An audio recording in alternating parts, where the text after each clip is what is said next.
The gym lights exploded with flashes as Muhammad Ali entered the ring. The crowd was on its feet, roaring as if it were a world championship fight. But this was no ordinary fight. Before him, there wasn't just one opponent. There was an endless line of men in gloves and mouthguards, 21 in total. The announcement echoed, "Ali will face them all, one by one." Silence filled the air for a moment, until the first brave man climbed the ropes. The young man looked nervous. He was perhaps in his early 20s. His body trembled with anxiety, but his gaze was intent on proving something, that he could hit. The world's greatest boxer, Ali walked around the ring with slow steps, his arms loose, as if dancing with the audience. "Come on, kid," he said, his tone almost paternal, yet full of provocation. The bell rang, and in less than 10 seconds, Ali dodged 3 punches and responded with a well-placed jab that made the young man retreat. The audience erupted in laughter and applause. This wasn't just boxing, it was a spectacle. The second opponent entered immediately, trying to maintain his pride. He went at Ali with everything he had. He threw hard hooks, but they only caught wind. Ali played around, leaning his back against the ropes, bobbing his head, dodging each blow. "Fast, but not fast enough," Ali muttered before launching a short sequence that knocked the young man off balance. The crowd went wild. It was as if Ali was fighting the rush, the nervousness, the ego of the young men who dared to face him. The third brought something different, brute force. He was bigger, heavier, and tried to corner Ali against the ropes. The impact of his punches echoed the snap of gloves, but none of them landed. Ali smiled, teased, and extended his face as if offering, "Here, try hitting me." When the man lunged, Ali spun and stepped aside, leaving his opponent to stumble. A short, clean right hand ended the scene. The crowd roared, and some even jumped from their seats. But the show was just beginning. The fourth opponent tried to be strategic. He surrounded Ali, measured his distance, and threw blows with restraint. Ali, however, seemed to read every move before it happened. It was as if he were playing chess with his fists. With every move his opponent made, he had a response. With every blow thrown, Ali responded with a precise counterattack. In the end, with a simple uppercut, he sent the young man to the ground. The fifth entered angrily. Perhaps he'd been provoked backstage. Perhaps he wanted to outshine the others. He went all out, trying to pin Ali against the ropes, but Ali let him slam into space.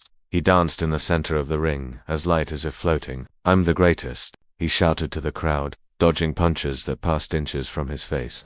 Then he landed a sharp blow to his opponent's body, which doubled over in pain. The audience was mesmerized.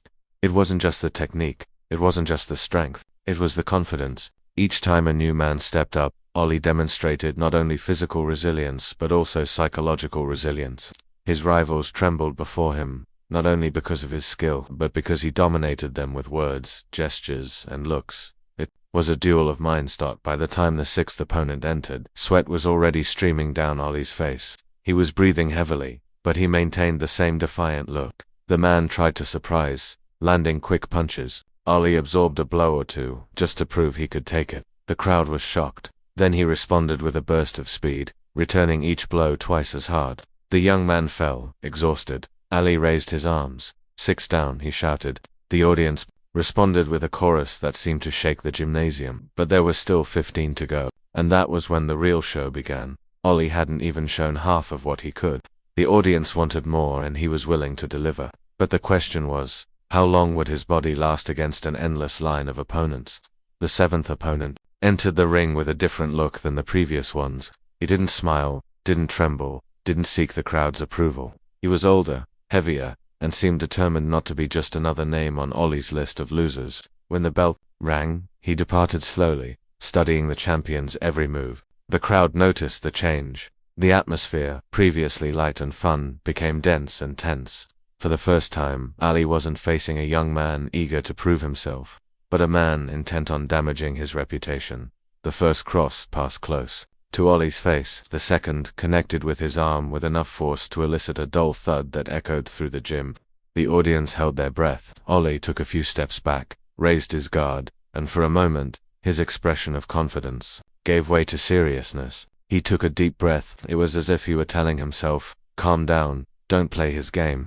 The crowd, which had previously been laughing, now watched in absolute silence. The spectacle had turned into war. His opponent surrounded him, pounding hard on his torso, trying to break his resistance. Each punch felt like a hammer. Ollie resisted, danced less, absorbed more. The crowd began to restless. "Come on, Ollie," they shouted. But he took his time. He waited. He calculated. And then, the moment his rival dropped his guard slightly, exploded. 2 quick jabs, a straight right to the temple, and the man's weight collapsed against the ropes. The crowd's reaction was deafening. But the wear and tear was visible. Ollie was sweating profusely. His shoulders were heavy, his breath shallow. There were still 14 men left. And it wasn't just physical strength that was being tested. It was mental toughness, the ability to maintain poise in the face of exhaustion. The 8th opponent entered with barely a breather. He was agile, free, and took advantage of every opening. He landed a straight right that made Ollie's head bob. The audience was shocked. Ollie had felt it, but instead of backing away, he smiled. "Is that all?" he teased, and the crowd cheered again. The 9th entered fearlessly, confident in what he had just seen. He tried to repeat his boldness, but Ali responded with incredible speed. He dodged, counterattacked, and showed he was still the same. But hiding the wear and tear was no longer so easy. His steps were heavier, his arms took fractions of a second longer to return to guard. Every detail made a difference. The audience, however, saw only greatness. For them, every drop of sweat that ran down Ollie's face was a sign of courage. And then came the 10th, the halfway point. Ollie raised his arm before the match even began, pointed to the line of remaining opponents, and shouted, "I'm still here." The gym shook. He didn't just need to win. He needed to show he remained untouchable, even when his body screamed for a break. The fight began, and his opponent tried to choke him. Ali held on tight, resisted, and with a final explosion, ended the fight in seconds. He collapsed onto the bench, exhausted, but with a smile of triumph. The crowd chanted his name in unison. Muhammad Ali wasn't just a boxer at that moment. He was a symbol of endurance, spectacle, and human defiance.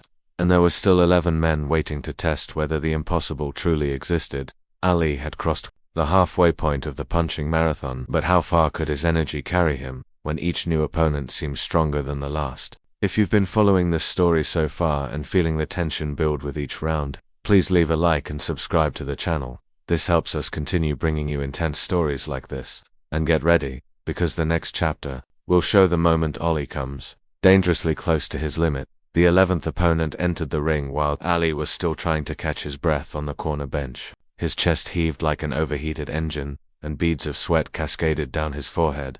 His eyes, however, remained defiant. He lifted his chin, rose slowly, and walked to the center. The bell rang. The man rushed in, landing hard blows that echoed through the crowd like war drums. Ali absorbed 2 punches to the torso and staggered back a step. For the first time, the crowd fell silent, feeling the champion's body begin to give way. Ali leaned against the ropes, using his old resistance strategy, the rope-a-dope. But this time, it wasn't just tactics, it was necessity. His arms weighed tons, his guard falling with every second. His opponent fired hooks that resounded like hammer blows against his body. The crowd chanted his name, trying to give him back his energy. And it was at that moment that Ollie, his eyes half closed and breathless, muttered under his breath, "Keep hitting, I'm still here." Then like a bolt of lightning, he countered with an unexpected right to his opponent's jaw. The man collapsed, and the gym erupted in wild screams. But victory was costly. Ollie returned to the bench, leaning against the ropes. His trainer wiped his face, yelled at him to be careful, but Ollie shook his head. "They came to see me, not hide," he whispered firmly, as if the pain were irrelevant. The 12th opponent entered confidently, seeing the champion's obvious fatigue. He tried to impose speed, but Ollie, even dragging his feet, dodged with minimal dancing, the kind that seemed impossible to sustain in that state. A jab to the face, sharp and precise, ended the attempt. The crowd jumped from their seats, aware they were witnessing something beyond boxing. It was human theater. It was resistance against one's own limits. In the 13th, the drama escalated. An explosive young man entered, determined to knock Ollie down. He landed 2 blows to the champion's face, and the crowd reacted in shock. Ollie's head spun, but he remained standing, staring at his rival. A slow smile appeared, even with his lip bleeding. "You need more than that," he taunted. The crowd went wild. The young man lost control, attacking with everything, and Ollie, like a master of patience, waited for the opening. A perfect cross sent the boy tumbling. Ollie raised his hands, but his heavy breathing betrayed it. Each victory was a silent war against his own body. And then came the 14th, a burly opponent, with long arms and heavy fists. The impact of his blows reverberated even in the back rows of the gym. Ollie held on, but he was getting slower and slower, more and more exposed. The crowd screamed, cheered, some wept with emotion. The champion was being pushed to his limit before thousands of eyes. But just as he seemed about to fall, Ollie delivered a short sequence, a sharp crack that made the giant retreat. With his last breath of energy, he finished the fight. The gym erupted in delirium. But behind the glory, reality was cruel. There were still 7 men remaining, and Ollie could no longer hide his exhaustion. His body screamed for help. The crowd wondered, how would he resist? Ollie was getting closer and closer to collapse, but he still had rivals ready to test him. The question was no longer whether he would win, but how much it would cost to stay standing. The 15th came when Ollie made his first mistake of the day. He stepped off balance. His leg felt heavy, and took a second too long to react. His opponent sensed the opening and came like a train, punching the body, pushing him to the ropes, trying to turn the spectacle into a siege. The sound of the blows seemed to fill the gym, drowning out even the crowd's screams. Ollie clinched, pinned the man's arms, and rested his forehead on his shoulder, breathing harshly, gasping for air. "Easy," he whispered, as if speaking to himself. The referee separated the fight. The bell didn't save him, and the fight continued. His rival pressed again, and Ollie, his pride wounded, returned fire with 3 sharp jabs that straightened the other's spine. It was no longer lightness, it was pure survival. When the final sequence came jab straight, short-stepped, the man faltered and collapsed to his knees. Ollie didn't celebrate. He shuffled to the corner, sat down stiffly, and stared into space as if staring into a bottomless pit. There were still 6 left, and the clock, relentless, seemed to beat inside his chest. The 16th brought a new danger, a southpaw, angling the blow from an awkward place, measuring every inch with coolness.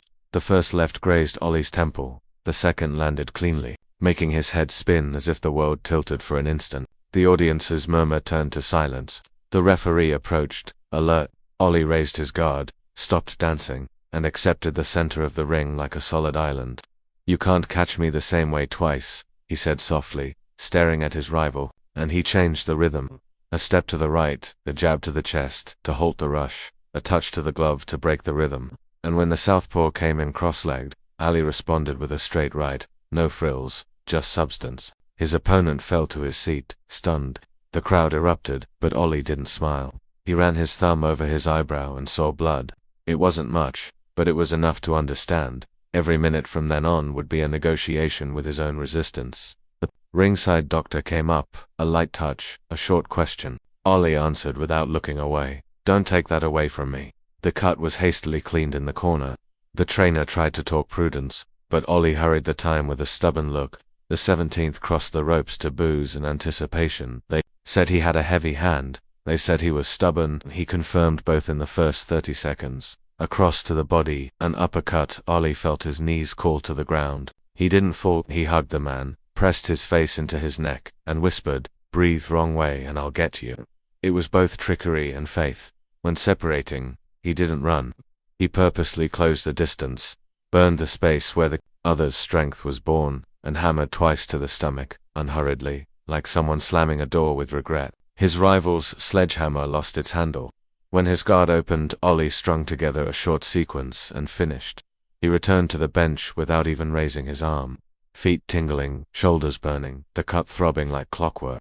The glory was still there, but now it weighed heavily. The 18th was too young to hide his fear. He went up swallowing hard, his eyes fixed on the fresh scar on Ollie's eyebrow, as if it confirmed the giant was bleeding. The bell rang, and the boy attacked haphazardly, fanning the air, stumbling over his own intentions. Ollie could have humiliated him. He didn't. He led the boy with a jab that felt like a hand on the shoulder, repositioning, teaching, sealing the distance. "High guard," he said without venom, and the gym noticed the change in tone. 2 touches, a contained right hand. The referee entered and stopped. The crowd applauded not the knockout, but the decision. Ollie took a deep breath, as if regaining a thread of himself, and then the announcer uttered a phrase that split the air. "Now." The 19th, the buzz turned to instant recognition. The man who had stepped up was neither unknown nor adventurous. He was a former sparring partner, the only one in that line who had hurt him in a training session years before, with a short hook no one saw coming. He walked in without looking at the audience, licked his guard's teeth, and said, without smiling, "You're not dancing today." Ollie's past had just stepped into the ring, and with it, the memory of the one hook that had made him see stars. What happens when the legend encounters the only flaw he knows by name? The former sparring partner didn't ask permission from the past. He advanced directly, searching for the same angle of the short hook that once pierced Ollie's guard in a forgotten training session. The first touch was studied, the second came to hurt. The crack hit the glove, grazed his temple, and the memory throbbed like a siren. The audience froze. Ollie locked his feet, didn't dance. He closed the distance, locked in the clinch, and whispered in his ear, "I remember." As he let go, he showed him a mirror, 2 sharp jabs to measure, a half-shoulder feint to call the cursed blow. The hook came voracious, exactly where the memory ached. Ali slipped half a step inside, short as a needle, and landed a straight right to the center. His rival fell to his knees, not out of cowardice, but out of respect for precision. He stood up proudly, received a count, tried again, and found 2 more clean touches. The referee called the end. No dancing, no invented trophy, just a brief wave between those who know the pain the other carries. 19, 2 more to go. The 20th didn't wait for the applause to end. He trotted up, young, broad-shouldered, impatient to make the news. The bell cut through the air, and his haste turned into a torrent. Ali retreated to the ropes, breathing shallowly, the cut on his eyebrow opening like a stubborn flower. He wants to break me from the inside, he thought, feeling the blows weigh on his torso. Rope-a-dope wasn't a show, it was the shelter of someone who knows how to count time by ear. The boy punched quickly, and haste misses. When the 5th blow landed open, Ollie planted his back foot and jabbed like a beacon in the fog. His opponent blinked. The second jab found him blind. The right hand went inside, like someone closing a drawer. The doctor climbed up, his fingers quick on the cut, his eyes steady. "One more," Ollie said, without raising his voice. He stepped off the bench with a weariness that didn't demand applause, it demanded truth. The gym felt his weight and gave him back rhythm.